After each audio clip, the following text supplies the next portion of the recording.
So ಇಲ್ಲಿ ವಿದ್ಯಾರ್ಥಿಗಳ ಒಂದು ತರಗತಿಗೆ ಸ್ವಾಗತ.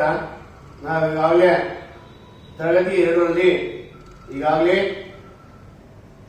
ಕಣ್ಣನ್ನ ಪರೀಕ್ಷಿಸಿದಂತಹ ಡಾಕ್ಟರ್ ತಿಮ್ಮಪ್ಪ, ನಿನ್ನ ಕಣ್ಣು ಸರಿ ಹೋದರೆ ಆದರೆ ಆಪರೇಷನ್ ಆಗಬೇಕು, ಪರವಾಗಿಲ್ವಾ ಅಂತ ಹೇಳಿ ಕಳಿಸ್ತಾರೆ. ಮಾರನೇ ದಿನನೇ ಬಂದಂತಹ ಒಂದು ಬಸ್ಲಿಗರಿಗೆ ಒಳ್ಳೆಯ ವಿಶ್ವಾಸ ತುಂಬಿರತಕ್ಕಂತಹ ಡಾಕ್ಟರ್ ತಿಮ್ಮಪ್ಪ ಅವನನ್ನ ಕೂಡಲೇ ಶಸ್ತ್ರಚಿಕಿತ್ಸೆಗೆ ಅಥವಾ ಆಪರೇಷನ್ಗೆ ಒಳಪಡಿಸಿ ಆಪರೇಷನ್ ಅನ್ನ ಮಾಡಿ ಮುಗಿಸ್ತಾರೆ. ಆಪರೇಷನ್ ಮಾಡಿ ಮುಗಿಸಿ ಒಂದು ವಿಚಾರವನ್ನು ಹೇಳ್ತಾರೆ. ನೋಡು ಬಸ್ಲಿಂಗ, ಇದು ತುಂಬಾ ಸೂಕ್ಷ್ಮವಾದಂತಹ ಶಸ್ತ್ರಚಿಕಿತ್ಸೆ. ಈ 2 ವಾರ ನೀನು ಯಾವುದೇ ಕಾರಣಕ್ಕೂ ಕಣ್ಣಿಗೆ ನೀರನ್ನ ಸೋಕಿಸಬಾರದು, ಇದನ್ನ ಸರಿಯಾಗಿ ನೆನಪಿಟ್ಕೋ ಅಂತ ಹೇಳಿ ಮನೆಗೆ ಕಳಿಸ್ತಾರೆ. ಆದ್ರೆ ಸಮಾರಂಭದಲ್ಲಿ ಮನೆಗೆ ಬಂದಂತಹ ಬಸ್ಲಿಂಗ ಮನೆಗೆ ಬಂದ ಮೇಲೆ ಸಿದ್ಲಿಂಗಿ ಕೇಳಿದಾಗ ವೈದ್ಯರ ಹೆಸರನ್ನ ಮಾತ್ರ ಹೇಳ್ತಾನೆ. ಆದ್ರೆ ಮನೆಗೆ ಬಂದಂತಹ ಬಸ್ಲಿಂಗ ಮನೆಗೆ ಬಂದ ಮೇಲೆ ಸಿದ್ಲಿಂಗಿ ದೊಡ್ಡ ರದ್ದಾಂತವನ್ನೇ ಮಾಡ್ಬಿಡ್ತಾನೆ, ದೊಡ್ಡ ಗಲಾಟೆಯನ್ನೇ ಮಾಡ್ಬಿಡ್ತಾನೆ. ಕಾರಣ ಡಾಕ್ಟರ್ ಆಕೆಗೆ ಅದು ಹೇಗೋ ಡಾಕ್ಟರ್ ತಿಮ್ಮಪ್ಪ ಒಲೆಯೆಂಬುದು ಗೊತ್ತಾಗಿತ್ತು.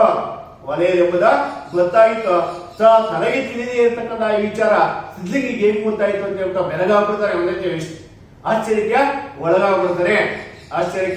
ಒಳಗಾಗ್ಬಿಡ್ತಕ್ಕಂತಹ ಒಂದು ಸಂದರ್ಭದಲ್ಲಿ ಒಂದ್ ರೀತಿ ಅವನು ತನ್ನನ್ನ ಆಪರೇಷನ್ ಮಾಡೋದಕ್ಕಿಂತ ಮುಂಚೆ ಡಾಕ್ಟರ್ ತಿಮ್ಮಪ್ಪ ತನ್ನದು ಜಾತಿ ಯಾವುದೇ ಹೇಳಿದ್ರೆ ಒಳ್ಳೇದಾಗ್ತಾ ಇತ್ತು ಅಂತ ಅವನ ಮನಸ್ಸನ್ನ ಅನ್ಕೊಳ್ತಾನೆ. ಆದ್ರೆ ಅಂತದ್ದು ತಪ್ಪು, ಆ ರೀತಿಯ ವಿಚಾರ ತಪ್ಪು ಅಂತ ಹೇಳ್ಬಿಟ್ಟು ಅವನ ಮನಸ್ಸಲ್ಲೇ ಭಾವಿಸ್ತಾನೆ.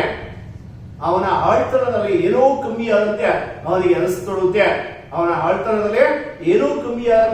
ಅದರ ಜೊತೆಗೆ ಈ ವಿಚಾರವನ್ನ ಯಾರಿಗೂ ಸಹ ಹೇಳಿಕೊಳ್ಳುವುದೆಂದು ಭಾವಿಸ್ತಾನೆ. ಸಿದ್ಲಿಂಗಿಯೂ ಕೂಡ ಇದಕ್ಕೆ ಒಪ್ಪುತ್ತಾಳೆ. ಆದರೆ ಸಿದ್ಲಿಂಗಿ ಸೂತಕವನ್ನ ಪರಿಹರಿಸೋದಕ್ಕಾಗಿ ಮೈ ತೊಳೆದುಕೊಳ್ಳಬೇಕು. ಇಲ್ಲಿ ಬಸ್ಲಿಂಗ ಸೂತಕವನ್ನ ಪರಿಹರಿಸಿಕೊಳ್ಳೋದಕ್ಕಾಗಿ ಮೈ ತೊಳೆದುಕೊಳ್ಬೇಕು. ಕಾರಣ ಡಾಕ್ಟರ್ ತಿಮ್ಮಪ್ಪನ ಕೈಯಲ್ಲಿ ಮುಟ್ಟಿಸ್ಕೊಂಡು ಆಪರೇಷನ್ ಮಾಡಿಸ್ಕೊಂಡು ಬಂದಿದ್ದಾನೆ ಯಾರೋ ಬಸ್ಲಿಂಗ. ಹಾಗಾಗಿ ಸೂತಕವನ್ನ ಪರಿಹಾರ ಮಾಡ್ಕೋಬೇಕಾದ್ರೆ ನಾನು ಮೈಯನ್ನ ತೊಳೆದುಕೊಳ್ಬೇಕು ಅಂತ ಹೇಳ್ಬಿಟ್ಟು ಭಾವಿಸಿದಂತಹ ಸಂದರ್ಭದಲ್ಲಿ ಸಿದ್ಲಿಂಗೆ ಅವನಿಗೆ ಕಣ್ಣು ಮಾತ್ರ ನೆನೆಯದಂತೆ ಬಿಸಿ ಬಿಸಿ ನೀರನ್ನ ಒಯ್ದು ಸ್ನಾನವನ್ನ ಮಾಡಿಸಿಯೇ ಬಿಡ್ತಾಳೆ. ಆ ಸ್ನಾನವನ್ನ ಮಾಡಿಸಿ ಬಿಟ್ಟಂತಹ ಒಂದು ಸಂದರ್ಭದಲ್ಲಿ ಬಸ್ಲಿಂಗರಿಗೆ ಕಣ್ಣು ಅಂತಕ್ಕಂಥದ್ದು ನೋವಿನಿಂದ 2 ದಿನ ಮುಕ್ತವಾಗಿದ್ದು, 3ನೇ ದಿನದಿಂದ ಮತ್ತೆ ಅಪಾರವಾದಂತಹ ಒಂದು ನೋವು ಅವನ ಎಡಗಣ್ಣಿನಲ್ಲಿ ಕಾಣಿಸಿಕೊಳ್ತೊಡುತ್ತೆ. ಯಾವಾಗ ಎಡಗಣ್ಣಿನಲ್ಲಿ ನೋವು ಕಾಣಿಸಿಕೊಳ್ತೊಡುತ್ತಾ ಆಗ ಸುಳ್ಳು ಹೇಳಲಾದಂತಹ ಡಾಕ್ಟರ್ ಬಸ್ಲಿಂಗ ತಿಮ್ಮಪ್ಪನವರನ್ನ ಬಿಟ್ಟು ಬೇರೆಲ್ಲಾ ವೈದ್ಯರುಗಳಿಗೆ ತೋರುತ್ತಾನೆ.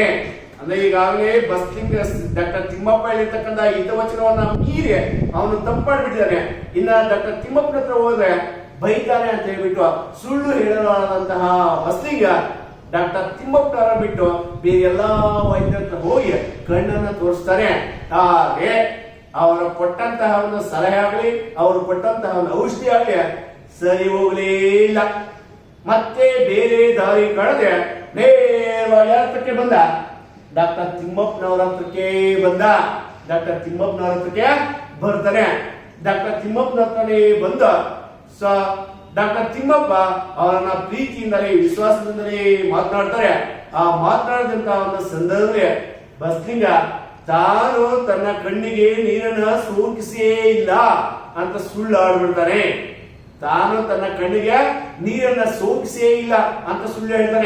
ಆ ಸುಳ್ಳು ಹೇಳಿದಂತಹ ಸಂದರ್ಭದಲ್ಲಿ ಡಾಕ್ಟರ್ ತಿಮ್ಮಪ್ಪ ಒಂದು ಮಾತು ಹೇಳ್ತಾರೆ. ನೋಡು ಬಸ್ಲಿಂಗ, ನೀನು ತುಂಬಾ ಒಳ್ಳೆಯವನು, ಆದದ್ದು ಆದಾಗೆ ಹೇಳು. ಬಸ್ಲಿಂಗಪ್ಪ, ನೀನು ತುಂಬಾ ಒಳ್ಳೆಯವನು, ಆದದ್ದು ಆದಾಗೆ ಹೇಳು ಅಂತ ಹೇಳಿದಾಗ ಈಗ ಬಸ್ಲಿಂಗ ಯಾಂತ್ರಿಕವಾಗಿ ಆಗಿರ್ತಕ್ಕಂಥ ಎಲ್ಲಾ ವಿಚಾರಗಳನ್ನ ಹೇಳ್ತಾ ಇದ್ದಾನೆ. ಹೇಳಿದಂತಹ ಬಸ್ಲಿಂಗ ಕೊನೆಯದಾಗ ಡಾಕ್ಟರ್ ತಿಮ್ಮಪ್ಪನಲ್ಲಿ ಹೆಂಗಾದ್ರೂ ಮಾಡಿ ನನಗೆ ಇನ್ನೊಂದ್ಸಲ ಆಪರೇಷನ್ ಮಾಡ್ಬಿಡ್ರಿ, ನಿಮ್ಮ ಮಾತನ್ನ ನಾನು ಮೀರೋದಿಲ್ಲ ಅಂತ ಹೇಳಿದಂತ ಸಂದರ್ಭ ಡಾಕ್ಟರ್ ತಿಮ್ಮಪ್ಪ ಕತ್ತಲ್ಲಾಡಿಸ್ತಾರೆ. ಸರಿ ಬಿಡು, ಇನ್ನೊಂದು ಆಪರೇಷನ್ ಮಾಡೋದ್ರಿಂದ ಏನೂ ಆಗೋದಿಲ್ಲ, ಸದ್ಯಕ್ಕೆ ಈಗಿರೋ ಗಾಯಕ್ಕೆ ಔಷಧಿ ಕೊಡ್ತಾನೆ ತಪ್ಪೆ ಹಚ್ಕೋ ಅಂತ ಹೇಳ್ತಾರೆ. ಅಂದ್ರೆ ಇನ್ನೊಂದು ಆಪರೇಷನ್ ಮಾಡೋದ್ರಿಂದ ಏನೂ ಆಗೋದಿಲ್ಲ.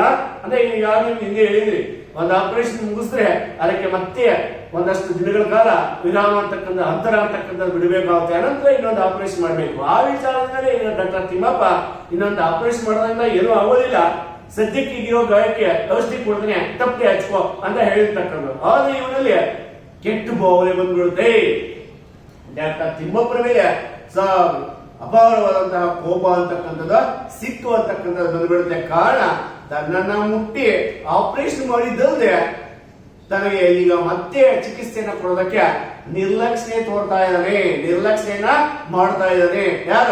ಡಾಕ್ಟರ್ ತಿಮ್ಮಪ್ಪ ಅಂತ ಹೇಳ್ಬಿಟ್ಟು ಕೋಪವನ್ನು ಮಾಡಿಕೊಂಡು ಆ ಕೋಪವನ್ನು ಮಾಡ್ಕೊಂಡಿದ್ದಲ್ಲದೆ ಅಷ್ಟೇ ಅಲ್ಲದೆ ತನ್ನ ಕಣ್ಣು ಹೋಗುವುದಕ್ಕೆ ಅದ್ಯಾವುದೋ ರೀತಿಯ ಕಾರಣದಲ್ಲಿ ಡಾಕ್ಟರ್ ತಿಮ್ಮಪ್ಪನವರೇ ಕಾರಣ ಅಂತಕ್ಕಂಥ ರೀತಿಯಲ್ಲಿ ಬೋಧಿಸ್ತಾರೆ.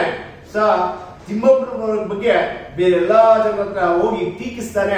ಅವರಲ್ಲೂ ಸಹ ತಿಮ್ಮಪ್ಪನವರ ಬಗ್ಗೆ ಕೆಟ್ಟ ಅಭಿಪ್ರಾಯ ಬರುವಂತೆ ಮೂಡಿಸ್ತಾನೆ. ಆ ಮೂಡಿಸಿದಂತಹ ಒಂದು ಸಂದರ್ಭದಲ್ಲಿ ಮತ್ತೆ ಅವನು ಬೇರೆಲ್ಲ ಇದರ ಹತ್ರ ಹೋಗಿ ಏನಾಗ್ತದೆ ಅಂತಕ್ಕಂಥ ಮತ್ತೆ ನಾವು ಅಲ್ಲಿಂದ ನೋಡೋಣ, ಗಮನಿಸಿ. ಆದ್ರೆ ಬಸ್ಲಿಂಗನ ದುರಂತ ಈ ದಿಕ್ಕಿನಲ್ಲಿ ಇರಲಿಲ್ಲ.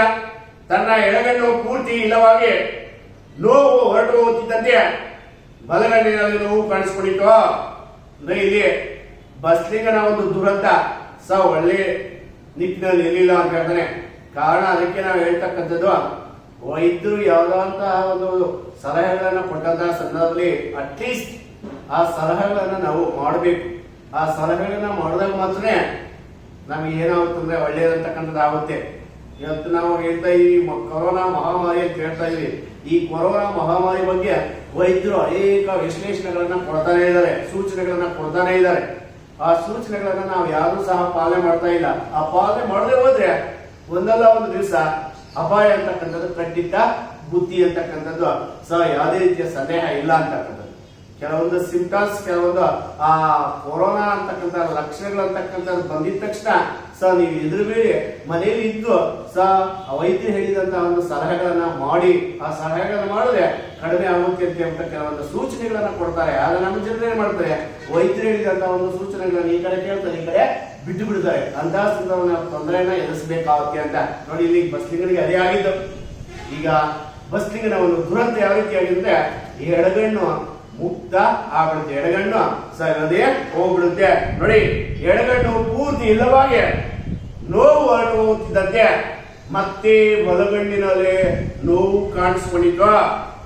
ಗಮನಿಸಿ, ಅವನು ವೈದ್ಯರು ಹೇಳಿದಂತಹ ಸೂಚನೆಗಳನ್ನ ಪಾಲನೆ ಮಾಡಿದ್ದಿದ್ರೆ ಅವನಿಗೆ ಎಡಗಣ್ಣು ಸಹ ವಾಸಿ ಆಗ್ತಾ ಇತ್ತು, ಎಡಗಣ್ಣು ಸಹ ವಾಸಿ ಆಗ್ತಾ ಇತ್ತು. ಆದ್ರೆ ಎಡಗಣ್ಣು ಈಗ ಪೂರ್ತಿ ಇಲ್ಲವಾಗಿ ಹೊರಟು ಹೋಗಿದೆ.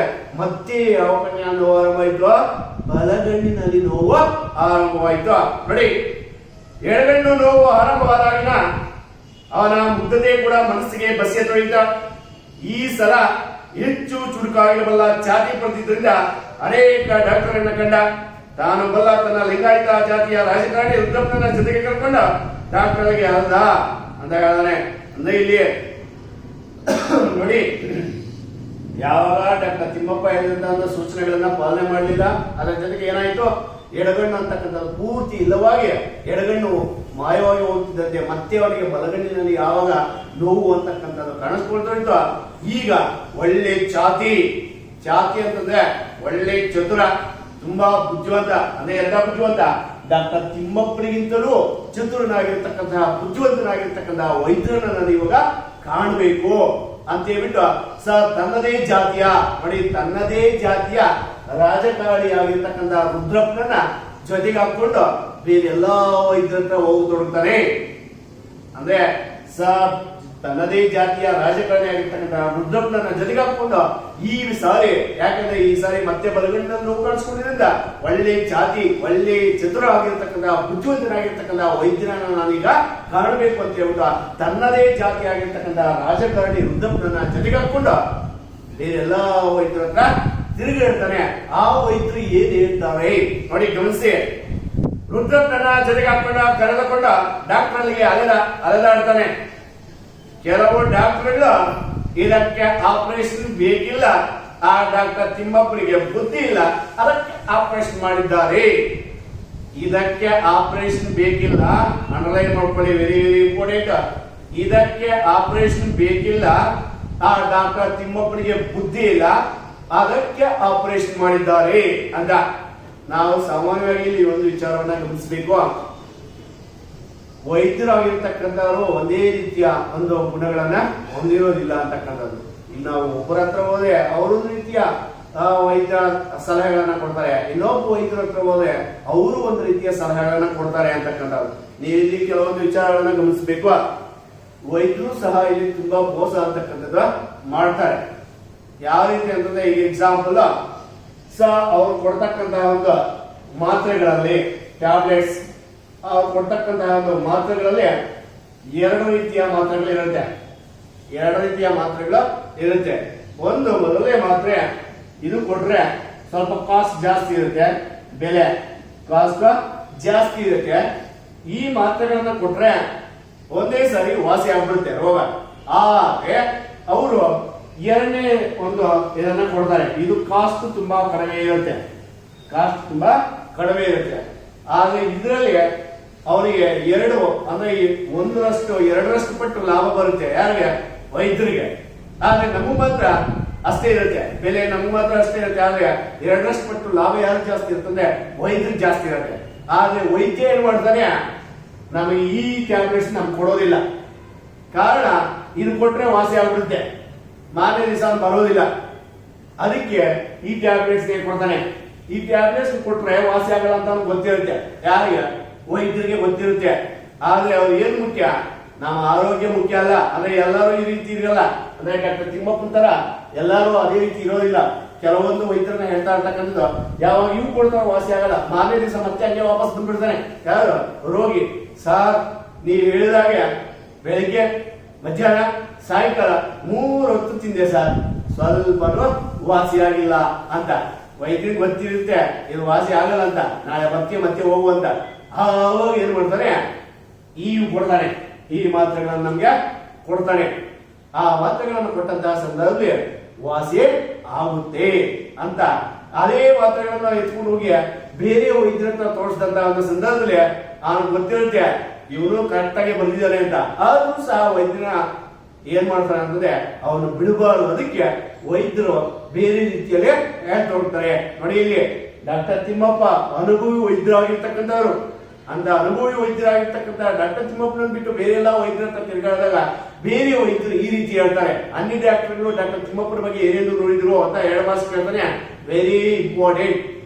ಅನ್ಯ ಡಾಕ್ಟರ್ಗಳು, ಬೇರೆ ಡಾಕ್ಟರ್ಗಳು ಡಾಕ್ಟರ್ ತಿಮ್ಮಪ್ಪನ ಬಗ್ಗೆ ಏನೆಂದು ಪ್ರತಿಕ್ರಿಯೆಯನ್ನ ನೀಡ್ತಾರೆ ಅಂತ. ಇಲ್ಲಿ ಅವರು ಈ ರೀತಿ ಪ್ರತಿಕ್ರಿಯೆಯನ್ನ ನೀಡಿದ್ರು. ಏನಂತ? ಇದಕ್ಕೆ ಆಪರೇಷನ್ ಬೇಕಿಲ್ಲ, ಆ ಡಾಕ್ಟರ್ ತಿಮ್ಮಪ್ಪನಿಗೆ ಬುದ್ಧಿ ಇಲ್ಲ, ಅದಕ್ಕೆ ಆಪರೇಷನ್ ಮಾಡಿದ್ದಾರೆ ಅಂತ. ಹಾಗಾದ್ರೆ ನೀವು ವಾಸಿ ಮಾಡ್ಬಿಡ್ರಪ್ಪ, ನೋಡೋಣ ನೋಡಿ ಏನಾಗುತ್ತೆ ಅಂತ. ಇಲ್ಲಿ ಅದು ನೋಡ್ಬೇಕಾಗುತ್ತೆ. ಅನ್ಯ ಡಾಕ್ಟರ್ಗಳು ಡಾಕ್ಟರ್ ತಿಮ್ಮಪ್ಪನ ಬಗ್ಗೆ ಏನು ಪ್ರತಿಕ್ರಿಯಿಸಿದ್ರು, ಇದಕ್ಕೆ ಆಪರೇಷನ್ ಬೇಕಿಲ್ಲ, ಆ ಡಾಕ್ಟರ್ ತಿಮ್ಮಪ್ಪನಿಗೆ ಬುದ್ಧಿ ಇಲ್ಲ, ಅದಕ್ಕೆ ಆಪರೇಷನ್ ಮಾಡಿದ್ದಾರೆ ಅಂತ. ಇದಕ್ಕೆ ಆಪರೇಷನ್ ಬೇಕಿಲ್ಲ, ಆ ಡಾಕ್ಟರ್ ತಿಮ್ಮಪ್ಪನಿಗೆ ಬುದ್ಧಿ ಇಲ್ಲ, ಅದಕ್ಕೆ ಆಪರೇಷನ್ ಮಾಡಿದ್ದಾರೆ ಎಂದು ಹೇಳಿದ್ರು. ಔಷಧಿ ನೀಡಿ ಹಿತವಚನ ಕೊಟ್ರು, ಔಷಧಿಯನ್ನ ಕೊಟ್ಟು ಹಿತವಚನವನ್ನ ಕೊಟ್ರು. ಯಾವ ರೀತಿ ನಮ್ಮ ಡಾಕ್ಟರ್ ತಿಮ್ಮಪ್ಪನೂ ಸಹ ಹಿತವಚನಗಳನ್ನು ಕೊಟ್ರು, ಅದೇ ರೀತಿಯಾಗಿ ಅವರು ಸಹ ಬೇರೆ ವೈದ್ಯರುಗಳು ಹಿತವಚನವನ್ನ ನೀಡಿದ್ರು. ಏನು ಹಿತವಚನವನ್ನ? ಇದಕ್ಕೆ ಆಪರೇಷನ್ ಬೇಕಿಲ್ಲ, ಆ ಡಾಕ್ಟರ್ ತಿಮ್ಮಪ್ಪನಿಗೆ ಬುದ್ಧಿ ಇಲ್ಲ, ಅದಕ್ಕೆ ಆಪರೇಷನ್ ಮಾಡಿದ್ದಾರೆ ಅಂತ ಹಿತವಚನ ಹೇಳಿ ಔಷಧಿನ ಕೊಡ್ತಾರೆ. ಆದ್ರೆ ಬಸ್ಲಿಂಗನ ನೋವು ಕಡಿಮೆ ಆಗಲಿಲ್ಲ. ಅಂದ್ರೆ ಈಗ ತಾನೇ ಹೇಳಿದ್ರಲ್ಲ, ಏನಂತ?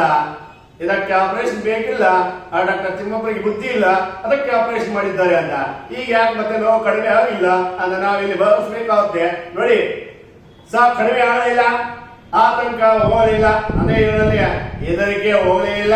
ಕಾರಣ ಡಾಕ್ಟರ್ ತಿಮ್ಮಪ್ಪ ಅಂತಹ ಅನುಭವ ವೈದ್ಯರನ್ನು ಬಿಟ್ಟು ಬೇರೆ ಎಲ್ಲಾ ವೈದ್ಯರ ತಿರುಗಾಡಿ ಈಗಾಗಲೇ ಒಂದು ಕಣ್ಣು ಹೋಗ್ಬಿಡ್ತು. ಅವ್ರು ಹೇಳಿದಂತ ಹಿತವಚನಗಳನ್ನ ಕೇಳಲೇ ಇಲ್ಲ. ಈಗ ಮತ್ತೆ ಒಳ್ಳೆ ಛಾತಿ ಪಡೆದಿರ್ತಕ್ಕಂಥ, ಚತುರದಿಂದ ಇರತಕ್ಕಂಥ ವೈದ್ಯರನ್ನು ಕಾಣಬೇಕು ಅಂತ ಬಿಟ್ಟು ತನ್ನದೇ ಜಾತಿ ಆಗಿರ್ತಕ್ಕಂಥ ರಾಜಕಾರಣಿ ವೃದ್ಧತ್ವನ ಜೊತೆಗಾಕೊಂಡು ಬೇರೆ ಎಲ್ಲಾ ವೈದ್ಯರುಗಳಿಗೆ ಕಣ್ಣ ತೋರ್ಪಡಿ ನೋಡಿದಾಗ ಬೇರೆ ವೈದ್ಯರು ಏನೇ ಹೇಳಿದ್ರು, ಇದಕ್ಕೆ ಆಪರೇಷನ್ ಬೇಕಿಲ್ಲ, ಆ ಡಾಕ್ಟರ್ ತಿಮ್ಮಪ್ಪನಿಗೆ ಬುದ್ಧಿ ಇಲ್ಲ, ಅದಕ್ಕೆ ಆಪರೇಷನ್ ಮಾಡಿದ್ದಾರೆ ಅಂತ ಹಿತವಚನ ಹೇಳಿ ಔಷಧಿ ಕೊಡ್ತಾರೆ. ಆದ್ರೆ ಕಣ್ಣಿನ ನೋವು ಅಂತಕ್ಕಂಥದ್ದು ಕಡಿಮೆ ಆಗಲೇ ಇಲ್ಲ. ಈಗ ಮತ್ತೆ ಆತಂಕ ಹೋಗಲಿಲ್ಲ. ಈ ಕಣ್ಣಿನ ರೋಗಕ್ಕೆ ಔಷಧಿ ಇದ್ದೇ ಇರುತ್ತದೆ ಎಂದು ನಮ್ಮ ತೊಡಗಿದ್ದ ಬಸ್ಲಿಂಗ ಆಸ್ಪಾಸ್ನಲ್ಲಿದ್ದ ಡಾಕ್ಟರ್ನೆಲ್ಲ ನೋಡಿದ. ಕೊನೆಗೆ ತನ್ನ ಉಡಾಪೆ ಶೈಲಿಯಲ್ಲಿ ತಿಮ್ಮಪ್ಪನವರನ್ನು ನೋಡಿದ. ನೋಡಿ, ಅಂದ್ರೆ ಈಗಾಗಲೇ ಎಡಗಣ್ಣ ಅಂತಕ್ಕಂಥದ್ದು ಹೊಟ್ಟೋಯ್ತು ಬಿಡಿ, ಈ ಬಲಗಣ್ಣ ಈ ಕಣ್ಣಿನ ನೋವಿಗೆ ಔಷಧಿ ಇದ್ದೇ ಇದೆ ಅಂತ ದೃಢವಾಗಿ ನಂಬಿದಂತಹ ಬಸ್ಲಿಂಗ ಆಸ್ಪಾಸ್ನಲ್ಲಿ ಅಷ್ಟೋ ಇಷ್ಟೋ ಇದ್ದಂತಹ ಒಂದು ಹಣವನ್ನು ತೆಗೆದುಕೊಂಡು ಎಲ್ಲಾ ವೈದ್ಯರ ಹತ್ರ ತಿರುಗಾಡಿದ. ಇನ್ನ ಉಡಾಪೆ ಶೈಲಿಯಲ್ಲಿ, ಒಳ್ಳೆ ಶೈಲಿಯಲ್ಲಿ ತಿಮ್ಮಪ್ಪನವರನ್ನು ಸಹ ನೋಡ್ತಾನೆ. ಮತ್ತೆ ಏನಾಯ್ತು ಅಂತಕ್ಕಂಥ ನೋಡಿ, ತಿಮ್ಮಪ್ಪ ತನ್ನ ರೋಗಿಯಲ್ಲಿ ಆಗಿದ ಬದಲಾವಣೆ ಗಮನಿಸಿದ್ರ. ಆತನ ಗಂಟಲ ದೊಡ್ಡದಾಗಿತ್ತ, ಅವನ ತನಗೆ ಅರಿವಿಲ್ಲದಂತೆಯೇ ಸಣ್ಣವನಾಗತೊಡಗಿದ್ದ. ಅವನ ಕಾಯಿಲೆ ದೇಹದ ಮಟ್ಟದಿಂದ ಮಾನಸಿಕ ಸ್ತರವನ್ನ ತಪ್ಪತೊಡಗಿತ್ತು. ಅಂದ್ರೆ ಇದೆ ತಿಮ್ಮಪ್ಪ, ಡಾಕ್ಟರ್ ತಿಮ್ಮಪ್ಪ ತನ್ನ ರೋಗಿಯಲ್ಲಿ ಆಗಿದ್ದಂತಹ ಬದಲಾವಣೆಯನ್ನ ಗಮನಿಸಿದ್ರು. ತನ್ನ ರೋಗಿಯಲ್ಲಿ ಆಗಿರ್ತಕ್ಕಂತಹ ಬದಲಾವಣೆಯನ್ನ ಗಮನಿಸಿದ್ರು. ತಮಗೆ ಅರಿವಿಲ್ಲದಂತೆಯೇ ಬಸ್ಲಿಂಗ ಸಣ್ಣವನಾಗತೊಡಗಿದ್ದ ಅಂತ. ಇಲ್ಲಿ ವಿದ್ಯಾರ್ಥಿಗೆ ನೀವೊಂದು ಗಮನಿಸಬೇಕಾಗುತ್ತೆ. ನಾವು ಬೆಂಗಳೂರಿನಂತಹ ಒಂದು ದೊಡ್ಡ ಆಸ್ಪತ್ರೆಗಳಿಗೆ ಹೋದಂತಹ ಒಂದು ಸಂದರ್ಭದಲ್ಲಿ ನಾವು ಯಾವುದಾದ್ರೂ ಒಂದು ರೋಗಕ್ಕೆ ತೋರಿಸ್ಕೋಬೇಕಾದ್ರೆ ಮೊದಲಿಗೆ ಅವರು ಒಂದು ಕಡತ ಮಾಡ್ತಾರೆ. ಕಡತ ಅಂದ್ರೆ ಇಲ್ಲಿ ಫೈಲ್ ಮಾಡ್ತಾರೆ. ಆ ಫೈಲ್ ಮಾಡ್ತಕ್ಕಂಥ ಒಂದು ಉದ್ದೇಶ, ನಾವು ಅಲ್ಲಿ ಎಷ್ಟು ದಿನ ಇದ್ವಿ, ಏನೆಲ್ಲ ಒಂದು ಚಿಕಿತ್ಸೆನ ಪಡೆದುಕೊಂಡಿದ್ವಿ ಅಂತ ಹೇಳ್ಬಿಟ್ಟು ಒಂದು ಫೈಲ್ ಮಾಡಿಬಿಟ್ಟು ಆ ಫೈಲ್ ಅನ್ನ ಅಲ್ಲಿ ಇಟ್ಟಿರ್ತಾರೆ. ಅನಂತರ ನಮಗೆ ಮನೆಗೆ ಕಳಿಸ್ತಾರೆ. ಒಂದು ತಿಂಗಳಾದ್ಮೇಲೆ ನೀವು ಮತ್ತೆ ಈ ಡೇಟ್ಗೆ ಇಲ್ಲಿ ಬನ್ನಿ ಅಂತ ಹೇಳ್ಬಿಟ್ಟು ಕಳಿಸ್ತಾರೆ. ಆ ಕಳಿಸಿದಂತಹ ಸಂದರ್ಭದಲ್ಲಿ ಅನೇಕ ಒಂದು ಮಾತ್ರೆಗಳು ಅದು ಇದು ಮತ್ತೊಂದು ಕೊಟ್ಟಿರ್ತಾರೆ. ಆ ಕೊಟ್ಟಿದಂತಹ ಸಂದರ್ಭದಲ್ಲಿ ಮತ್ತೆ ನಾವು ಒಂದು ತಿಂಗಳು ಬಿಟ್ಟು ಹೋದ ನಂತರ ಆ ವೈದ್ಯರು ನಮ್ಮನ್ನು ನೋಡಿದ ತಕ್ಷಣ ಅವರಿಗೆ ಅರಿವು ಹೋಗ್ಬಿಡುತ್ತೆ ಏನಂತ, ಈ ವ್ಯಕ್ತಿ ಈ ರೋಗಿ ಅಂತಕ್ಕಂಥದ್ದು ಡೆವಲಪ್ಮೆಂಟ್ ಆಗಿದಾನ ಇಲ್ಲ ಡೆವಲಪ್ಮೆಂಟ್ ಆಗಿಲ್ವಾ ಅಂತ ಹೇಳ್ಬಿಟ್ಟು ಗೊತ್ತಾಗ್ಬಿಡುತ್ತೆ. ಅದೇ ರೀತಿಯಾಗಿ ಈಗಾಗಲೇ ಬೇರೆ ಎಲ್ಲಾ ವೈದ್ಯರ ಹತ್ರ ಹೋಗಿ ತೋರಿಸ್ಕೊಂಡು ಬಂದಂತಹ ಬಸ್ಲಿಂಗ ಮತ್ತೆ ವಿಧಿ ಇಲ್ಲದೆ ಯಾರ ಹತ್ರನೇ ಬಂದ, ಡಾಕ್ಟರ್ ತಿಮ್ಮಪ್ಪನ ಹತ್ರನೇ ಬಂದ. ಆದ್ರೆ ತಿಮ್ಮಪ್ಪನಿಗೆ ರೋಗಿಯನ್ನು ನೋಡಿದ ತಕ್ಷಣ ಅವನು ತನಗೆ ಅರಿವಿಲ್ಲದಂತೆಯೇ ಸಣ್ಣವನಾಗಿ ತೊಡಗಿರ್ತಾನೆ. ತನಗೆ ಅರಿವಿಲ್ಲದಂತೆಯೇ ಸಣ್ಣವನಾಗಿ ತೊಡಗಿದ್ದ. ಅದರ ಜೊತೆಗೆ ನೋಡಿ, ಸಣ್ಣವನಾಗಿ ತೊಡಗಿದ್ದ. ಆತನ ಗಂಟಲು ದೊಡ್ಡದಾಗಿತ್ತು. ಆತನ ಗಂಟಲು ದೊಡ್ಡದಾಗಿತ್ತು. ಅಂದ್ರೆ ರೋಗಿಯಲ್ಲಿ ಬದಲಾವಣೆಗಳು ಕಾಣ್ತಾ ಇದೆ. ರೋಗಿಯಲ್ಲಿ ಬದಲಾವಣೆಗಳು ಕಾಣ್ತಾ ಇದೆ. ಯಾವ ರೀತಿಯ ತಿಮ್ಮಪ್ಪ ರೋಗಿಯಲ್ಲಿ ಆಗಿರ್ತಕ್ಕಂಥ ಬದಲಾವಣೆಯನ್ನ ಗಮನಿಸಿದ್ರು. ಆತನ ಗಂಟಲು ದೊಡ್ಡದಾಗಿತ್ತು. ತನಗೆ ಅರಿವಿಲ್ಲದಂತೆ ಅವನು ಸಣ್ಣವನಾಗಿ ತೊಡಗಿಬಿಟ್ಟಿದ್ದಾನೆ. ಅದರ ಜೊತೆಗೆ ಅವನ ಕಾಯಿಲೆ ದೇಹದ ಮಟ್ಟದಿಂದ ಮಾನಸಿಕ ಮಟ್ಟಕ್ಕೆ ತಲುಪತೊಡಗಿದೆ. ಸ್ತರ ಹಂತಕ್ಕೆ ಅಥವಾ ಮಟ್ಟಕ್ಕೆ ತಲುಪತೊಡಗಿದೆ. ಬಸ್ಲಿಂಗನ ಕಾಯಿಲೆ ದೇಹದ ಮಟ್ಟದಿಂದ ಯಾವ ಸ್ತರವನ್ನ ತಲುಪತೊಡಗಿತು ಅಂತ ಒಂದು ಮಾರ್ಕ್ಸ್ ಕೇಳಿದ್ರೆ ಅಂಡರ್ಲೈನ್. ಬಸ್ಲಿಂಗನ ಕಾಯಿಲೆ ದೇಹದ ಮಟ್ಟದಿಂದ ಮಾನಸಿಕ ಮಟ್ಟಕ್ಕೆ ತಲುಪತೊಡಗಿತು. ನೀವು ಕೆಲವೊಂದು ಸಂದರ್ಭಗಳಲ್ಲಿ ನೋಡಿರ್ಬೇಕು. ಈಗ ಯಾವ್ದಾದ್ರು ಒಂದು ರೋಗ ಅಂತಕ್ಕಂಥ ನಮಗೆ ಬಂದಂತ ಒಂದು ಸಂದರ್ಭದಲ್ಲಿ ಆ ರೋಗವನ್ನ ನಾವು ಜಾಸ್ತಿ ಹಚ್ಕೊಳಕ್ ಹೋಗ್ಬಾರ್ದು. ನನಗೇನೂ ಆಗಿಲ್ಲ ಬಿಡು ಅನ್ನೋ ರೀತಿಯಲ್ಲಿ ಸಮಾನದಿಂದಲೇ ಆ ರೋಗಕ್ಕೆ ನಾವು ಪರಿಹಾರವನ್ನ ಕಂಡುಕೊಳ್ಬೇಕಾಗುತ್ತೆ. ಈಗ ಎಕ್ಸಾಂಪಲ್ ನೀವು ಕೆಲವೊಂದು ಸಂದರ್ಭಗಳಲ್ಲಿ ನೋಡಿರ್ಬೇಕು. ಒಬ್ಬ ವ್ಯಕ್ತಿಗೆ ಯಾವ್ದಾದ್ರು ಹಾವು ಅಂತಕ್ಕಂಥ ಕಚ್ಚಿದೆ ಅಂತಂದ್ರೆ ಹಾವು ಕಚ್ಚಿಬಿಡ್ತೆ ಅಂತ ಹೇಳ್ಬಿಟ್ಟು ಅಯ್ಯೋ ಅಪ್ಪ ಅಂತ ಹೇಳ್ಬಿಟ್ಟು ನಾವು ಏನು ಆ ದೇಹದಲ್ಲಾಗಿರ್ತಕ್ಕಂಥ ಒಂದು ಗಾಯಕ್ಕೆ ನಾವು ಚೆನ್ನಾಗಿ ಹಚ್ಕೊಂಡ್ಬಿಟ್ರೆ ಸುತ್ತಬಿಡ್ತೀನಿ ಅಂತ ಹೇಳ್ಬಿಟ್ಟು ಹಚ್ಕೊಂಡ್ಬಿಟ್ರೆ ಅದು ಏನಾಗುತ್ತಂದ್ರೆ ಮಾನಸಿಕ ಮಟ್ಟಕ್ಕೆ ತಲುಪಿಬಿಡುತ್ತೆ. ಅದಕ್ಕಾಗಿ ಈಗ ಅವನ ಕಾಯಿಲೆ ಅಂತಕ್ಕಂಥವರಿಗೆ ಒಂದು ರೀತಿ ಆತಂಕ, ಹೆದರಿಕೆ ಅಂತಕ್ಕಂಥ ಶುರುವಾಗ್ಬಿಟ್ಟಿದೆ. ಯಾರಿಗೆ? ಬಸ್ಲಿಗರಿಗೆ. ಕಾರಣ ಎಡಗಣ್ಣು ಅಂತಕ್ಕಂಥದ್ದು ಪೂರ್ತಿ ಇಲ್ಲವಾಗಿ ಹೋಗಿ ಈಗ ಮತ್ತೆ ಎಡಗಣ್ಣಿನಲ್ಲಿ ನೋವು ಕಾಣಿಸ್ಕೊಳ್ತಾ ಇದೆ, ಬಲಗಣ್ಣಿನಲ್ಲಿ ಅಪಾರವಾದ ನೋವು ಕಾಣಿಸ್ಕೊಳ್ತಾ ಇದೆ. ಅದಕ್ಕಾಗಿ ಅವನ ಕಾಯಿಲೆ ಅಂತಕ್ಕಂಥದ್ದು ದೇಹದ ಮಟ್ಟದಿಂದ ಮಾನಸಿಕ ಸ್ತರಕ್ಕೆ ತಲುಪತೊಡಗಿತ್ತು. ಇಲ್ಲಿ ಒಂದು ಮಾಸ ಕೇಳಿದ್ರೆ ಬಸ್ಲಿಂಗನ ಕಾಯಿಲೆ ದೇಹದ ಮಟ್ಟದಿಂದ ಯಾವ ಮಟ್ಟಕ್ಕೆ ತಲುಪತೊಡಗಿತ್ತು? ಬಸ್ಲಿಂಗನ ಕಾಯಿಲೆ ದೇಹದ ಮಟ್ಟದಿಂದ ಮಾನಸಿಕ ಮಟ್ಟಕ್ಕೆ, ಮಾನಸಿಕ ಹಂತಕ್ಕೆ ತಲುಪತೊಡಗಿದೆ. ತಲುಪತೊಡಬೇಕಾದ್ರೆ ನೋಡಿ, ತಿಮ್ಮಪ್ಪ ನೋವಿನಿಂದಲೇ ಹೇಳಿದ್ರು, ಬಸ್ಲಿಂಗಪ್ಪ ನಾವೇನ ಮುಟ್ಟಿದ್ದು ಡಾಕ್ಟರ್ ಆಗಿ ಆದರೆ ನಿನ್ನಂತ ಮುಗ್ಧ ಮನುಷ್ಯನಲ್ಲಿ ಕೂಡ ಈ ಮುಟ್ಟುವಿಕೆ ನಾನು ಊಹಿಸದೇ ಇದ್ದುದನ್ನು ಮಾಡಿದೆ. ಇಲ್ಲಿ ತಿಮ್ಮಪ್ಪ ಅವನನ್ನ ನೋವಿನಿಂದಲೇ ಮಾತಾಡ್ತಾರೆ. ಕಾರಣ, ಬಸ್ಲಿಂಗಪ್ಪ, ನಾನು ನಿನ್ನನ್ನ ಮುಟ್ಟಿದ್ದು ಕೇವಲ ಒಬ್ಬ ವೈದ್ಯರಾಗಿ ಮುಟ್ಟಿದೆ ಹೊರತು ಯಾವುದೇ ಒಬ್ಬ ಜಾತಿಯ ವ್ಯಕ್ತಿಯಾಗಿ ನಾನು ನಿನ್ನನ್ನು ಮುಟ್ಟಿಲ್ಲ. ನಿನ್ನಲ್ಲಿ ನಾನು ಊಹಿಸದೇ ಇದ್ದ ಈ ಮುಟ್ಟುವಿಕೆ ನಾನು ಊಹಿಸದೇ ಇದ್ದದನ್ನ ಮಾಡಿದೆ ಅಂತ ಹೇಳ್ಬಿಟ್ಟು ಯಾವಾಗ ಹೇಳ್ತಾನ ನೋಡಿ, ಗಮನಿಸಿ, ಅದನ್ನ ಅಂಡರ್ಲೈನ್ ಮಾಡ್ಕೊಳ್ಳಿ. ಈ ಮುಟ್ಟುವಿಕೆ ನಾನು ಊಹಿಸದೇ ಇದ್ದದನ್ನ ಮಾಡಿದೆ, ಅದು ಅಂಡರ್ಲೈನ್ ಮಾಡ್ಕೊಳ್ಳಿ. ಇಲ್ಲಿ ನಾನು ಊಹಿಸದೇ ಇದ್ದದನ್ನ ಮಾಡಿದೆ, ಅದು ನಿನ್ನ ತಪ್ಪಲ್ಲ. ಇದಕ್ಕಾಗಿ ನಾನು ಯಾರನ್ನೂ ಬೈಯೋದಿಲ್ಲ. ನೀನು ಈ ಸಲ ಒಂದು ಕೆಲಸ ಮಾಡು, ನನ್ನ ಹೆಸರನ್ನ ಹೇಳಿ ಡಾಕ್ಟರ್ ಚಂದ್ರಪ್ಪನವರನ್ನ ನೋಡು. ಅವರು ನನ್ನಷ್ಟೇ ಒಳ್ಳೆಯ ಡಾಕ್ಟ್ರು, ಏನು ತಪ್ಪು ತಿಳಿಯಬೇಡ ಅಂದರು. ಅಂದ್ರೆ ಈಗಾಗಲೇ ಒಳ್ಳೆಯ ಅನುಭವಿ ವೈದ್ಯರಾಗಿರ್ತಕ್ಕಂಥ ಅದನ್ನ ನೀವು ಗಮನಿಸಬೇಕು. ಡಾಕ್ಟರ್ ತಿಮ್ಮಪ್ಪ ನೋವಿನಿಂದಲೇ ಮಾತಾಡ್ತಾರೆ. ಏನಂತ, ಬಸ್ಲಿಗ, ನಾನು ನಿನ್ನನ್ನು ಮುಟ್ಟಿದ್ದು ಕೇವಲ ಒಬ್ಬ ವೈದ್ಯರಾಗಿ ನಾನು ನಿನ್ನನ್ನು ಮುಟ್ಟಿ ಆಪರೇಷನ್ ಮಾಡದೆ ಹೊರತು ಯಾವುದೇ ಒಬ್ಬ ಜಾತಿಯ ವ್ಯಕ್ತಿಯಾಗಿ ನಾನು ನಿನ್ನನ್ನು ಮುಟ್ಟಲಿಲ್ಲ. ನಿನ್ನಂತಹ ಒಂದು ಮುಗ್ಧನಲ್ಲಿಯೂ ಸಹ ಈ ಮುಟ್ಟುವಿಕೆ ನಾನು ಊಹಿಸದೇ ಇದ್ದದನ್ನ ಮಾಡಿದೆ. ಅದಕ್ಕಾಗಿ ನಾನು ಯಾರನ್ನೂ ಸಹ ಬೈಯೋದಿಲ್ಲ. ಈ ಸಲ ಒಂದು ಕೆಲಸ ಮಾಡಿ, ನೀನು ನನ್ನಷ್ಟೇ ಅನುಭವವನ್ನ ಪಡೆದಿರ್ತಕ್ಕಂತಹ ವೈದ್ಯರಾಗಿರ್ತಕ್ಕಂತಹ ಡಾಕ್ಟರ್ ಚಂದ್ರಪ್ಪನವರನ್ನ ಒಮ್ಮೆ ಭೇಟಿ ಮಾಡಿ ನೋಡು. ಡಾಕ್ಟರ್ ಚಂದ್ರಪ್ಪನವರನ್ನ ಒಮ್ಮೆ ಭೇಟಿ ಮಾಡಿ ನೋಡು ಅಂತ ಹೇಳ್ಬಿಟ್ಟು ಡಾಕ್ಟರ್ ತಿಮ್ಮಪ್ಪ ಯಾರತ್ರ ಕಳಿಸ್ತಾನೆ, ಡಾಕ್ಟರ್ ಚಂದ್ರಪ್ಪನ ಹತ್ರಕ್ಕೆ ಕಳಿಸ್ತಾನೆ. ಆದ್ರೆ ಡಾಕ್ಟರ್ ಚಂದ್ರಪ್ಪನ ಹತ್ರಕ್ಕೆ ಹೋಗ್ತಾರೆ. ಈಗ ಯಾರು, ಬಸ್ಲಿಂಗ. ಅಲ್ಲಿ ಏನಾಗುತ್ತೆ ತುಂಬಾ ಸೂಕ್ಷ್ಮವಾಗಿ ಗಮನಿಸ್ಬೇಕು ನೀವು ನೋಡಿ. ಈಗ ಕೂಡ ಬಸ್ಲಿಂಗ ಡಾಕ್ಟರ್ ತಿಮ್ಮಪ್ಪನವರನ್ನ ದ್ವೇಷಿಸಿದ್ದು ಅವರ ಬಗ್ಗೆ ಒಂದು ರೀತಿಯ ಸವಾಲು ಬೆಳೆದಿತ್ತು.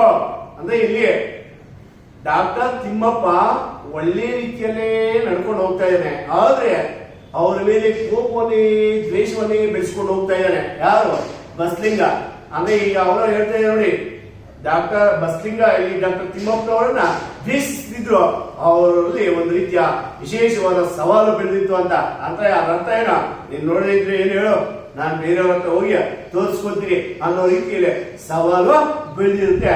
ಈಗ ಯಾರ ಹೋಗ್ತಾನೆ, ಚಂದ್ರಪ್ಪನ ಹತ್ರಕ್ಕೆ ಹೋಗ್ತಾರೆ. ಆದ್ರೆ ಚಂದ್ರಪ್ಪ ಏನ್ ಹೇಳ್ತಾರೆ ಇದನ್ನು ತುಂಬಾ ಸೂಕ್ಷ್ಮವಾಗಿ ಗಮನಿಸಬೇಕಾಗುತ್ತೆ ನೋಡಿ. ಅವರ ಬಗ್ಗೆ ಒಂದು ರೀತಿಯ ಸವಾಲು ಬೆಳೆದಿತ್ತು. ತಾನು ಅವರ ಬಗ್ಗೆ ಮತ್ತು ಅವರ ಜಾತಿಯನ್ನು ಕುರಿತು ಮಾತಾಡಿದ್ದೆಲ್ಲ ಅವರಿಗೆ ಗೊತ್ತಾಗಿರಬಹುದೆಂಬ ಆತಂಕ ಉಮ್ಮತರವಾಗಿ ಜಮ್ಮುವಾಗಿ ಬದಲಾಗಿತ್ತು. ಆತ ತಿಮ್ಮಪ್ಪನವರಿಂದ ಹೊರಗೆ ಬಂದೊಡನೆ ರಾಜಕಾರಣಿ ರುದ್ರಪ್ಪನನ್ನ ಕೇಳಿ ಚಂದ್ರಪ್ಪನ ಜಾತಿ ತಿಳಿದುಕೊಂಡ ನೋಡಿ.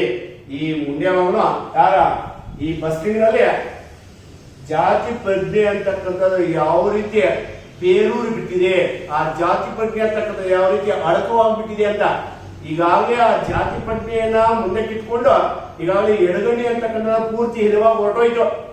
ಈಗ ಮತ್ತೆ ಯಾವ ಗಣ್ಣಿನಲ್ಲಿ ನೋವು ಆರಾಮಾಯ್ತು, ಬಲಗಣ್ಣಿನಲ್ಲಿ ನೋವು ಆರಾಮಾಗಿದೆ. ಆ ಬಲಗಣ್ಣಿನಲ್ಲಿ ನೋವು ಆರಾಮಾಗಿದ್ರೆ ಡಾಕ್ಟರ್ ತಿಮ್ಮಪ್ಪ ನನ್ನಷ್ಟೇ ಅನುಭವಿ ವೈದ್ಯರಾಗಿರ್ತಕ್ಕಂಥ ಡಾಕ್ಟರ್ ಚಂದ್ರಪ್ಪನವರನ್ನ ಒಮ್ಮೆ ಭೇಟಿ ಮಾಡಿ ನೋಡಿ ಅಂತ ಹೇಳ್ಬಿಟ್ಟು ಯಾವಾಗ ಡಾಕ್ಟರ್ ಚಂದ್ರಪ್ಪನ ಕಳಿಸ್ತಾರ. ಈಗ ಮತ್ತೆ ರಾಜಕಾರಣಿ ರುದ್ರಪ್ಪ ತನ್ನದೇ ಜಾತಿ ಆಗಿರ್ತಕ್ಕಂಥ ರಾಜಕಾರಣಿ ರುದ್ರಪ್ಪನ ಕೇಳಿ ತಿಳ್ಕೊಳ್ತಾ ಇದೆ ಅಂತ ಡಾಕ್ಟರ್ ಚಂದ್ರಪ್ಪನ ಜಾತಿ ಯಾವುದು ಅಂತ ತಿಳ್ಕೊಳ್ತಾ ಇದ್ದಾನೆ. ಅಂದ್ರೆ ಎರಡು ಕಣ್ಣು ಹೊಡೆದ ಮೇಲೆ ಜಾತಿ ಯಾವ್ದು ತಿಳ್ಕೊಂಡ್ರೇನು ಅದನ್ನೇ ನಾವು ಗಮನಿಸಬೇಕಾಗುತ್ತೆ. ಅದಕ್ಕೆ ಸಮಾಜದಲ್ಲಿ ನಾವು ಜಾತಿ ಪದ್ಧತಿ ಅಂತಕ್ಕಂಥ ನಾವು ಮುಂದೆ ಇಟ್ಕೊಳ್ಬೇಕಾದ್ರೆ ಏನೆಲ್ಲಾ ಸಮಸ್ಯೆಗಳನ್ನ ಎದುರಿಸಬೇಕಾಗುತ್ತೆ ಅಂತಕ್ಕಂಥ ನೀವು ಇಲ್ಲಿ ಮನಗಾಣಬೇಕಾಗುತ್ತೆ ನೋಡಿ. ಡಾಕ್ಟರ್ ಚಂದ್ರಪ್ಪನ ಜಾತಿ ಯಾವ್ದು ಅಂತ ತಿಳ್ಕೊಬೇಕಾದ್ರೆ ನೋಡಿ, ಡಾಕ್ಟರ್ ತಿಮ್ಮಪ್ಪ ಜಾತಿ ಎಷ್ಟು ಕೆಟ್ಟದಾಗಿರೋದು ಅರಿತು ನಿಸೂರನಾದ. ಅಂದ್ರೆ ಡಾಕ್ಟರ್ ತಿಮ್ಮಪ್ಪನವರಷ್ಟು ಕೆಟ್ಟದಲ್ಲವಿದ್ದು, ಅಂದ್ರೆ ಡಾಕ್ಟರ್ ತಿಮ್ಮಪ್ಪನಿಗಿಂತಲೂ ಕೆಳ ಜಾತಿ ಅಲ್ಲ ಅಂತ ಹೇಳ್ಬಿಟ್ಟು ನಿಸೂರನಾದ, ಸುಮ್ಮನಾಗಬೇಕಾದ್ರೆ ನೋಡಿ ಕೂಡಲೇ ಹೋಗಿ ಡಾಕ್ಟರ್ ಚಂದ್ರಪ್ಪನವರನ್ನ ನೋಡಿದ. ಕೂಡಲೇ ಹೋಗಿ ಡಾಕ್ಟರ್ ಚಂದ್ರಪ್ಪನವರನ್ನ ಭೇಟಿ ಮಾಡಬೇಕಾದ್ರೆ ಅಲ್ಲಿ ಅನಿರೀಕ್ಷಿತವಾದಂತಹ ಘಟನೆ ಕಾದಿರುತ್ತೆ. ಯಾರಿಗೆ? ಬಸ್ಲಿಗರಿಗೆ. ಏನು ಡಾಕ್ಟರ್ ಚಂದ್ರಪ್ಪ ಏನ್ ಹೇಳ್ತಾರೆ ಅಂತಕ್ಕಂಥ ಗಮನಿಸಿ. ಅಲ್ಲಿ ಬಸ್ಲಿಗರಿಗೆ ಅನಿರೀಕ್ಷಿತವಾದ ಕಾದಿತ್ತು. ಬಸ್ಲಿಂಗನ ಎಡಗಣ್ಣಿನ ಪೂರ್ತಿ ಚರಿತ್ರೆಯನ್ನ ಬಸ್ಲಿಂಗನ ತಿರುಚುವಿಕೆಯೊಂದಿಗೆ ಕೇಳಿದ ಚಂದ್ರಪ್ಪ ಹೇಳಿದ, ಡಾಕ್ಟರ್ ತಿಮ್ಮಪ್ಪನವರಿಂದ ಆಗದ ಕೆಲಸ ನನ್ನಂತವರಿಂದ ಸಾಧ್ಯವಿಲ್ಲ. ನಮ್ಮ ವೈದ್ಯಲೋಕ ಬಲ್ಲ ಅತ್ಯಂತ ಪ್ರಾಮಾಣಿಕ ಪ್ರತಿಭಾವಂತ ಡಾಕ್ಟರ್ ತಿಮ್ಮಪ್ಪ. ಈ ಕಣ್ಣಿನ ರೋಗ ಅವರ ವಲಯಕ್ಕೆ ಸೇರಿದ್ದು. ನೀನು ಅವರನ್ನು ನೋಡಿದ್ರೆ ಮಾತ್ರ ಇರುವ ಒಂದು ಕಣ್ಣು ಉಳಿಯುತ್ತೆ ಅಂತ. ಅಂದ್ರೆ ಇಲ್ಲಿ ಯಾವಾಗ ಡಾಕ್ಟರ್ ಚಂದ್ರಪ್ಪನ ಹತ್ರ ಹೋಗ್ತಾನ ಯಾರು ಬಸ್ಲಿಂಗ, ಎಡಗಣ್ಣಿನ ಪೂರ್ತಿ ಚರಿತ್ರೆಯನ್ನ ಕೇಳ್ತಾನೆ. ನಿಮ್ಗೆ ಎಡಗಣ್ಣು ಯಾವ ರೀತಿ ಹೋಯ್ತು, ಏನು ಹೆಂಗಾಯ್ತು, ಮೊದಲು ಯಾವ ರೀತಿ ನೋವು ಅಂತಕ್ಕಂಥ ಪ್ರಾರಂಭ ಆಯ್ತು, ಆ ನೋವು ಪ್ರಾರಂಭ ಆದ್ಮೇಲೆ ಯಾರ ಹತ್ರ ತೋರಿಸ್ಕೊಂಡೆ, ಯಾವ ರೀತಿ ತೋರಿಸ್ಕೊಂಡೆ, ಏನೆಲ್ಲ ಮಾಡ್ಕೊಂಡೆ ಅಂತ ಹೇಳ್ಬಿಟ್ಟು ಎಲ್ಲಾ ಪೂರ್ತಿ ಚರಿತ್ರೆಯನ್ನ ಕೇಳಿದಂತಹ ಚಂದ್ರಪ್ಪ ಅಲ್ಲಿ ಒಂದು ಮಾತಾಡ್ತಾ ಇದ್ದಾನೆ. ಡಾಕ್ಟರ್ ತಿಮ್ಮಪ್ಪನವರಿಂದ ಆಗದ ಕೆಲಸ ನನ್ನಂತವರಿಂದ ಸಾಧ್ಯವಿಲ್ಲ. ಡಾಕ್ಟರ್ ತಿಮ್ಮಪ್ಪನವರಿಂದ ಆಗದ ಕೆಲಸ ನನ್ನಂತವರಿಂದ ಸಾಧ್ಯವಿಲ್ಲ. ನಮ್ಮ ವೈದ್ಯಲೋಕ ಬಲ್ಲ ಅತ್ಯಂತ ಪ್ರಾಮಾಣಿಕ ಪ್ರತಿಭಾವಂತ ಡಾಕ್ಟರ್ ಯಾರು ತಿಮ್ಮಪ್ಪ.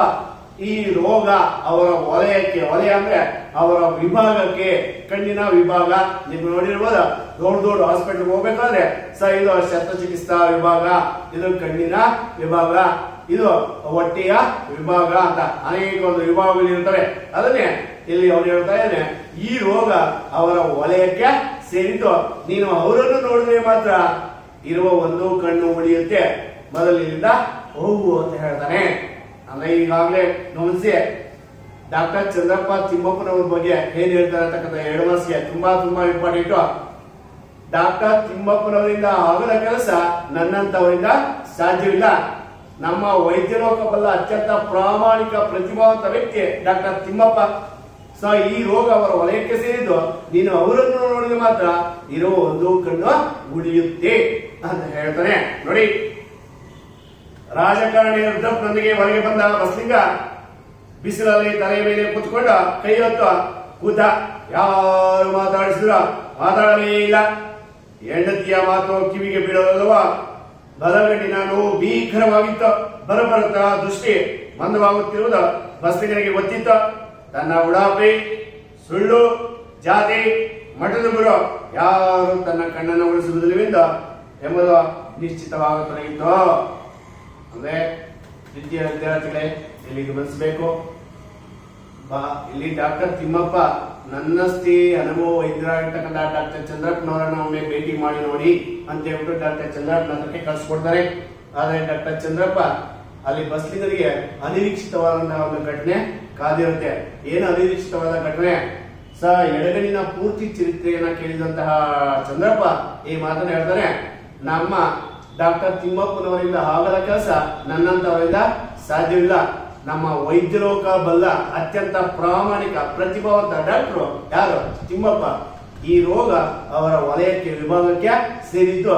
ನೀನು ಅವರನ್ನು ನೋಡಿದ್ರೆ ಮಾತ್ರ ಇರೋ ಈ ಕಣ್ಣು ಉಳಿಯುತ್ತೆ ಅಂತ ಯಾವಾಗ ಹೇಳ್ತಾನ ಆವಾಗ ಡಾಕ್ಟರ್ ತಿಮ್ಮಪ್ಪನ ಒಂದು ಪ್ರಾಮಾಣಿಕತೆ ಅಂತಕ್ಕಂಥದ್ದು ಈಗ ಅರ್ಥ ಆಗಿದೆ. ಯಾರಿಗೆ? ಬಸ್ಲಿಗರಿಗೆ. ಎಂತ ವೈದ್ಯರನ್ನ ಆ ಜಾತಿ ಅಂತಕ್ಕಂಥದ್ದು ಮುಂದೆ ಇಟ್ಕೊಂಡು ನಾನು ಏನೆಲ್ಲ ತಪ್ಪು ಮಾಡಿಬಿಟ್ಟೆ ಅಂತ ಹೇಳ್ಬಿಟ್ಟು ಈಗ ಅವರಿಗೆ ಅರಿವಾಗ್ತಾ ಇದೆ.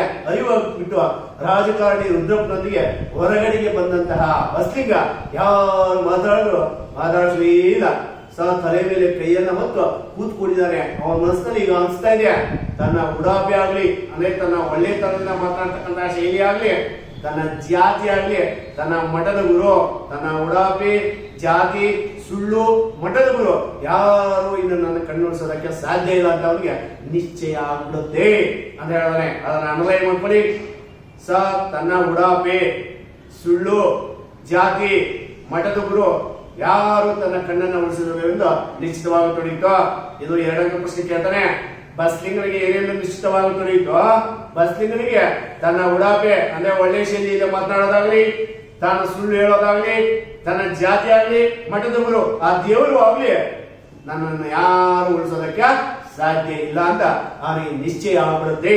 ಅದನ್ನ ಅನಲೈಸ್ ಮಾಡ್ಕೊಳ್ಳಿ. 2 ಮಾರ್ಕ್ಸ್ ಕೇಳ್ತಾರೆ. ಬಸ್ಲಿಂಗನಿಗೆ ಕೊನೆಯಲ್ಲಿ ಏನೇನು ನಿಶ್ಚಿತವಾಗಿ ತೊಡಗಿತು? ಬಸ್ಲಿಂಗನಿಗೆ ಕೊನೆಯಲ್ಲಿ ತನ್ನ ಉಡಾಪೆ, ಸುಳ್ಳು, ಜಾತಿ, ಮಠದ ಗುರು ಯಾರು ತನ್ನ ಕಣ್ಣನ್ನ ಉಳಿಸುವುದಿಲ್ಲವೆಂದು ಅವನಿಗೆ ನಿಶ್ಚಯ ಆಗ್ಬಿಡುತ್ತೆ. ನೋಡಿ, ನೋವು, ದೈಹಿಕ ನೋವನ್ನು ಮೀರಿದ ನೋವು ಅವನನ್ನ ತುಂಬ ತೊಡಗಿತ. ಡಾಕ್ಟರ್ ತಿಮ್ಮಪ್ಪನವರಂತಹ ಮಿಂಚಿನಂತಹ ಬೆರಳು ಪ್ರೀತಿ ತುಂಬಿದ ಮುಖ ನೆನಪಾದವು. ತನ್ನ ಹೊಲ, ತನ್ನ ಎತ್ತುಗಳು, ತನ್ನ ಗದ್ದೆಯ ಹೊರೆಯಲ್ಲಿರುವ ಮಾವಿನ ಮರ, ಪಾರಿಜಾತದ ಹೂವು ಎಲ್ಲವೂ ಸಹ ಅವನಿಗೆ ಮನಸ್ಸಿನಲ್ಲೇ ಬರ್ತಾ ಇದೆ. ಅಂದ್ರೆ ಈಗ ಅವನಿಗೆ ಅನಿಸ್ತಾ ಇದೆ, ನನ್ನ ಎಡಗಣ್ಣು ಸಹ ಎಲ್ಲಿರ ಹೊರಟು ಹೋಗ್ಬಿಡುತ್ತೆ. ಕಾರಣ ತನ್ನ ಉಡಾಪಿ ಶೈಲಿಯನ್ನು ಮಾತಾಡೋದಾಗ್ಲಿ, ತನ್ನ ಜಾತಿ ಆಗ್ಲಿ, ತನ್ನ ಒಂದು ಸುಳ್ಳಿಂದಾಗ್ಲಿ ಅಥವಾ ದೇವರಿಂದನೇ ಆಗ್ಲಿ ನನ್ನ ಕಣ್ಣಿಗೆ ಉಳಿಸೋದಕ್ಕೆ ಸಾಧ್ಯ ಇಲ್ಲ ಅಂತ ಹೇಳ್ಬಿಟ್ಟು ಈಗಾಗಲೇ ಅವನಿಗೆ ಮನಸ್ಸಿನಲ್ಲಿ ಏನಾಗ್ತಾ ಇದೆ ಅಂತಂದ್ರೆ, ತನ್ನ ಹೊಲ ಹಿಡಿದು, ತನ್ನ ಎತ್ತಿಗೆ ಹಿಡಿದು, ತನ್ನ ಗದ್ದೆಯ ಪಕ್ಕದಲ್ಲಿ ಇರ್ತಕ್ಕಂಥ ಒಂದು ಮಾವಿನ ಮರ, ಪಾರಿಜಾತದ ಹೂವು ಎಲ್ಲವೂ ಸಹ ಅವನಿಗೆ ಸ್ಮರಿಸ್ಕೊಳ್ತಾ ಇದ್ದಾನೆ, ಜ್ಞಾಪಿಸ್ಕೊಳ್ತಾ ಇದ್ದಾನೆ. ಯಾರು? ಬಸಲಿಂಗ. ನೋಡಿ, ನೇರವಾಗಿ ತಿಮ್ಮಪ್ಪನವರಲ್ಲಿಗೆ ಹೋದ. ಕೊನೆಯದಾಗಿ ಪ್ರಯತ್ನ ತಿಮ್ಮಪ್ಪನವರ ಹತ್ರಕ್ಕೆ ಹೋಗ್ತಾನೆ. ಕಾರಣ ಇವ್ರು ಹೇಳಿದ್ರಲ್ಲ, ಯಾರ? ಚಂದ್ರಪ್ಪ. ಏನಂತ? ಡಾಕ್ಟರ್ ತಿಮ್ಮಪ್ಪನವರಿಂದ ಆಗದ ಕೆಲಸ ನನ್ನಂತವರಿಂದ ಸಾಧ್ಯವಿಲ್ಲ. ನಮ್ಮ ವೈದ್ಯ ಲೋಕವಲ್ಲ ಅತ್ಯಂತ ಪ್ರಾಮಾಣಿಕ ಪ್ರತಿಭಾವಂತ ವ್ಯಕ್ತಿ ಡಾಕ್ಟರ್ ತಿಮ್ಮಪ್ಪ, ಅವರಿಂದ ಆಗದ ಕೆಲಸ ನನ್ನಂತವರಿಂದ ಸಾಧ್ಯವಿಲ್ಲ ಅಂತ ಇವಾಗಲೇ ಕೊಟ್ಟಿರಲ್ಲ.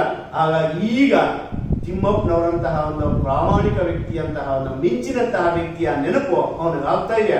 ಅದಕ್ಕಾಗಿ ನೇರವಾಗಿ ಹೋಗುದ. ಯಾತ್ರ? ಡಾಕ್ಟರ್ ತಿಮ್ಮಪ್ಪನ ಹತ್ರ. ಏನಾಯ್ತು ಗಮನಿಸಿ.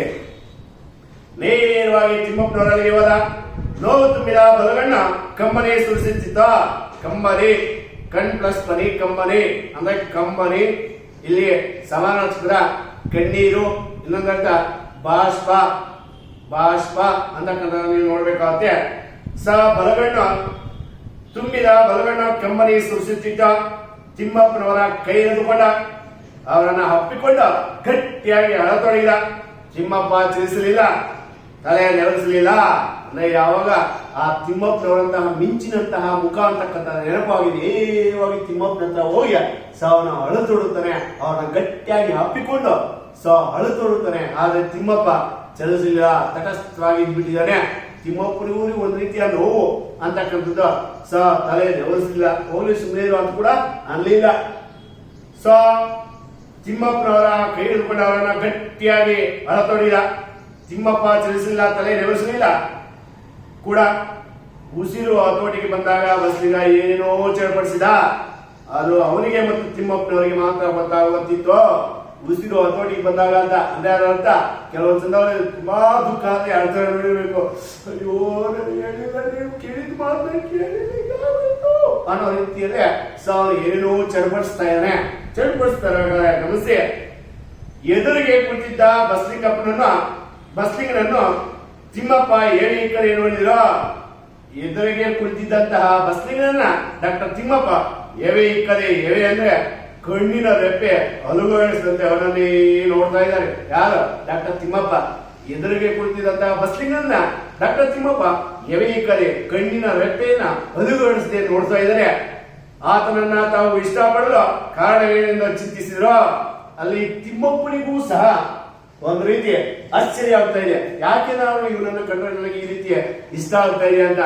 ಅದು ಇಷ್ಟ ಆಗ್ತಾ ಇರ್ತಕ್ಕಂಥ ಒಂದೇ ಕಾರಣ, ಪ್ರಾಮಾಣಿಕ ವ್ಯಕ್ತಿ ಡಾಕ್ಟರ್ ತಿಮ್ಮಪ್ಪ. ಅವರ ಹತ್ರ ಬಂದಿರು ಮೊದಲನೇ ಹೇಳ್ಕೊಂಡಿದ್ದ. ಏನಂತ?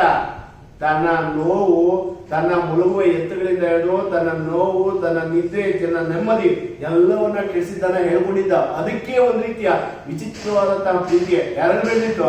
ತಿಮ್ಮಪ್ಪನವ್ರಿಗೂ ಸಹ ಬೆಳೆದಿತ್ತು. ಯಾರ ಬಗ್ಗೆ? ಬಸ್ಲಿಂಗನ ಬಗ್ಗೆ. ಅದಕ್ಕಾಗಿ ಇಲ್ಲಿ ಅವನನ್ನ ನಾನು ಪ್ರೀತಿಸಲು ಕಾರಣವೇನೆಂದು ಚಿಂತಿಸ್ತಾರೆ. ಅದು ಆತನಲ್ಲಿ ಒಮ್ಮೆ ಇದ್ದು ಈಗ ಮರುಕಳಿಸಿದ ಮುಗ್ಧತೆ ಇರಬಹುದು. ಅವನನ್ನು ಕಂಡ್ರೆ ಅವನ ಜಾತಿ ಯಾವುದೇ ಇರಬಹುದು ಪ್ರಶ್ನೆ ಕೂಡ ತಮ್ಮಲ್ಲಿ ಸುಳಿಯದೆ ಇರಬಹುದು.